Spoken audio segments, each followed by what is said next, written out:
We have breaking news from the Pentagon. The Department of Defense says it has received, quote, serious allegations of misconduct against Arizona Senator Mark Kelly. Now, it's important to note, Kelly is one of the 6 Democratic senators, all of whom served in the military or intelligence community, who now say they're facing heightened threats after President Trump accused them of seditious behavior, punishable by death, because they posted a video encouraging service members to refuse illegal orders from the administration. MS Now's Kevin Fry is reporting on the Hill. MS Now's Julia Jester is also in Washington for us. Julia, what can you tell us about these allegations?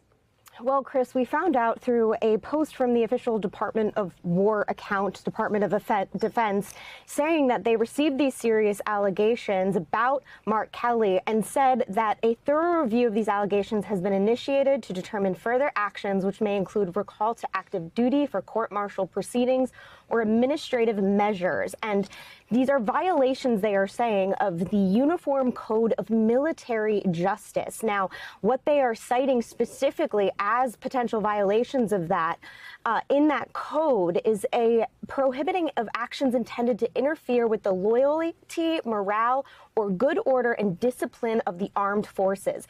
Any violations will be addressed through appropriate legal channels. Now, they said that comments would be limited due to this being an ongoing matter, but we just heard from Secretary of Defense Pete Hegseth, who expanded on this initial announcement, referring to what he called the, quote, seditious 6, making that video you mentioned. Now, Mark Kelly, in that video, it's a mashup of various lawmakers talking about this, and his exact quote were, "Our laws are clear.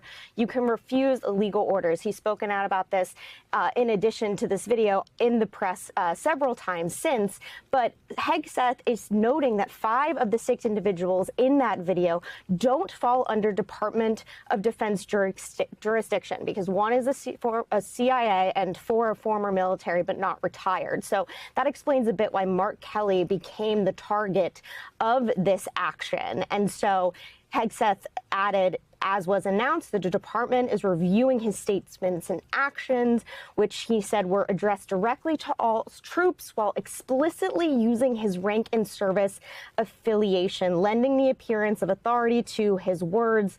Hegseth added Kelly's conduct brings discredit upon the armed forces and will be addressed appropriately. So while the initial post doesn't really make clear what these serious allegations of misconduct were, Hegseth kind of expanded on that, and it does appear to be directly related to that social media video from Democrat lawmakers, Chris.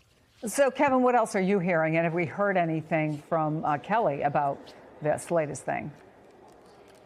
No initial reaction so far from Kelly, albeit this news is just breaking. But I will put this in the context, of course, that these lawmakers are saying publicly that they're facing a whole load of threats as a result of the president's tweets and comments. So far as some of these lawmakers have even gone to the U.S. Capitol Police and asked them to launch an investigation into this matter, the threatening notes that have been received. Among the most kind of graphic was Congressman Jason Crow released a video online where, just to kind of do the PG things I can say online, he was being told that someone would like to have his brains blown out, that he hopes you will get murdered, and saying that he prays that their family dies a painful death. This all about Jason Crow and his family and those close to him.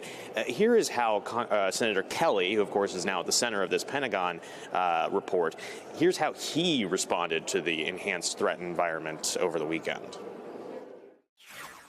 His words carry tremendous weight, more so than anybody else in the country, and he should be aware of that. And because of what he says, there is now an increased threats against us. We've heard very little, basically crickets, from Republicans in the United States Congress. Of course, Kelly knows the idea of political violence firsthand. Of course, his wife is Gabby Giffords, who was shot back in, I believe, 2011 at a political event. Now, President Trump, it is worth noting, has said that he is not threatening death. This was in an interview last week, but obviously believes that these lawmakers have broken law by saying that members of the military should not be following illegal orders. Chris? Julia Jester, Kevin Fry, thank you both.